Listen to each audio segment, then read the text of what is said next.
My sin was heavy, but chains break at the weight of your glory. I needed shelter, I was an orphan. Now you call me a citizen. When I was broken, you were my healing. Now your love is the air that I'm breathing. I have a future, my eyes are open, 'cause when you call my name, I ran out of that grave, out of the darkness, into your glorious day. You called my name, and I ran out of that grave, out of the darkness, into your glorious day.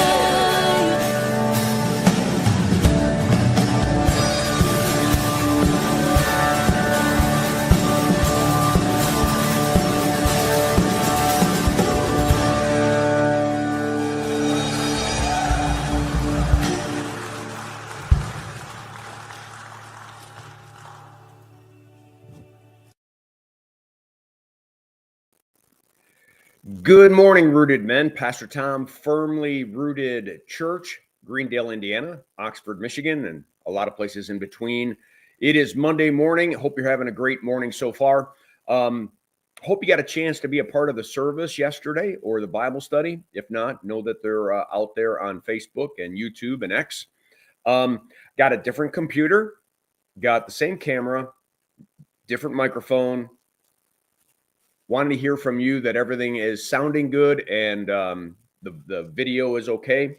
We're going to be looking at Ecclesiastes chapter 10 and going to want to say hi to a few people. It looks like we got several people on board. Welcome, welcome, welcome. So let me start. Let me scroll down here and see. I'm out there on X. Good morning, Rooted Men. Ken, whoops, where'd you go? Ken Gooch, there you are. Good morning, fellow brothers in arms. My cousin, Dave Donnelly, good morning. Chris Connolly, good morning. Bert Reggiani, good morning. And Ken Gooch says, we're all good. Woo! Finally got the technology pulled together.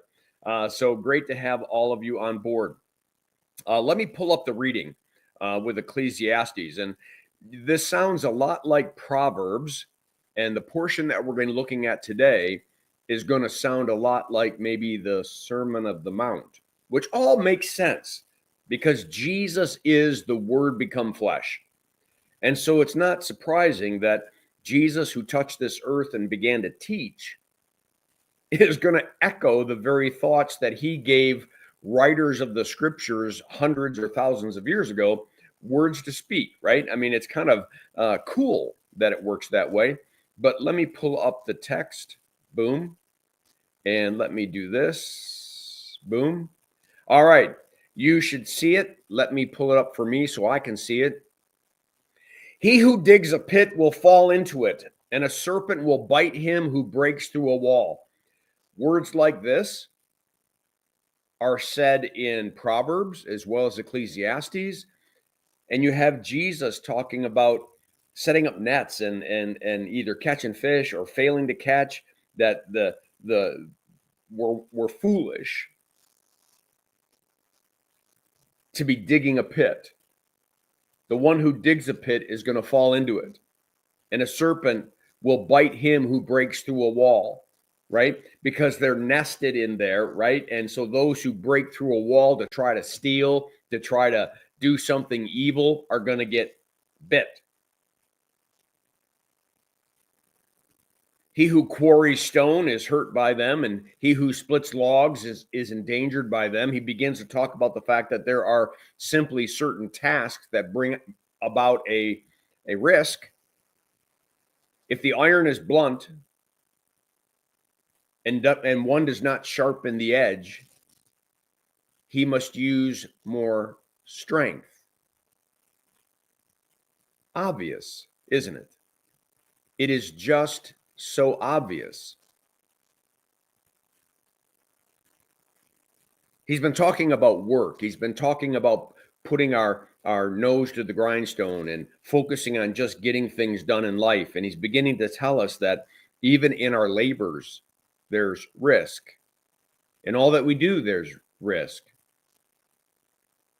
He talks about how a fool, in order to try to gain something, might rob someone, and he's going to get bit. It's eventually going to come around. Judgment will come around. But I love this reference. I am not a tool person. My dad was not a tool person. He never fixed a car. I rarely saw him fix anything in the house. Taught me all sorts of things about athletics, but not to fix anything. And then I watch people in my life who like just have all the know-how and they have all the right tools. If the iron is blunt and one does not sharpen the edge, he must use more strength.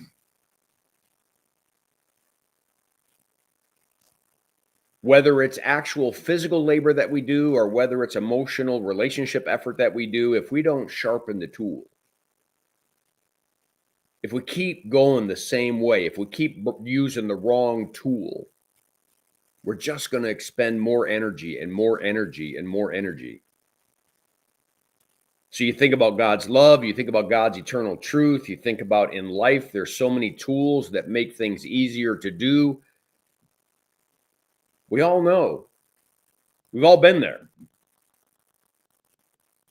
I've had my son-in-law work on the car and watch him pull the right tool out and I'm going, oh my gosh, I wouldn't have thought of that. I don't have that tool. I would have done this. I would have been wasting minutes and hours.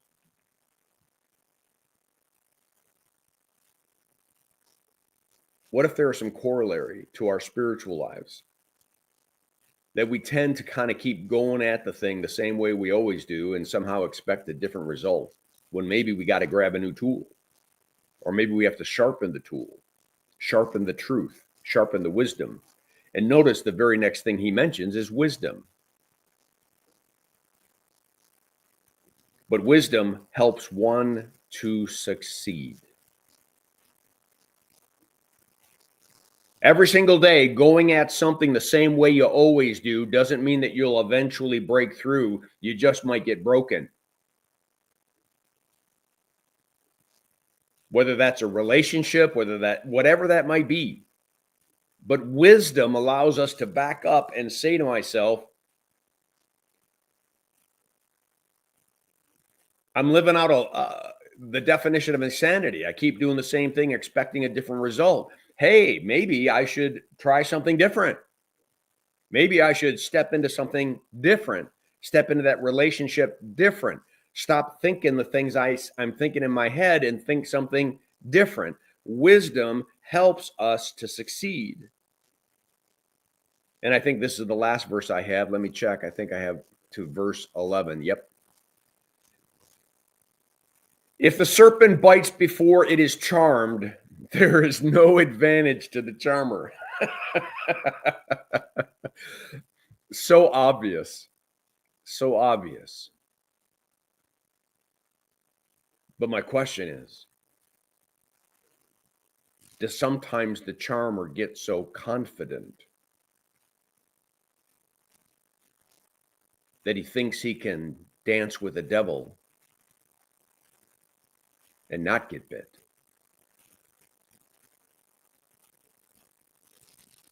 Do we think we can play in that game and we're smart enough and wise enough, know when to pull out and get out?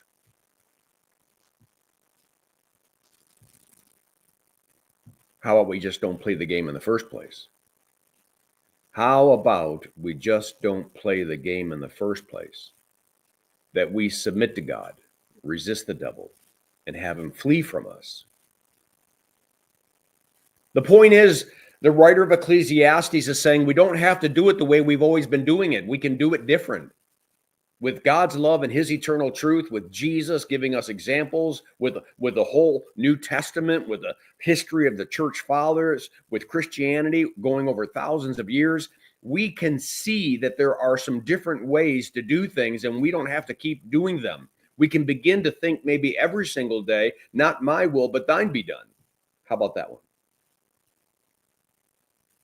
And so I'm trying to figure out and find out, Lord, what's your will? What's your will? I'm done. I'm done trying to take the blunt tool and work so hard to get something accomplished when maybe I got to see if you're even building the house, because if you're not building the house, we labor in vain. And before I start preaching, I probably should end. But on this Monday morning, as you look at this week, I think I and the writer of Ecclesiastes would ask you to see this week different. Pick a thing that you're concerned about, an encounter that you're going to have, and do it different. Bring different tools to the situation and see what God might do. All right, let's see who popped in here at the end. Steve Giroux, good morning. Brian Vlaming, good morning. Pat, good morning. Steve Giroux, love this. Well, love you, and I hope that this devotion was a blessing to you. We'll be back again at 8:40 for Strengthening Our Roots. Blessings on your day. Make it a firmly rooted day, and may someone see Jesus in us today. Peace.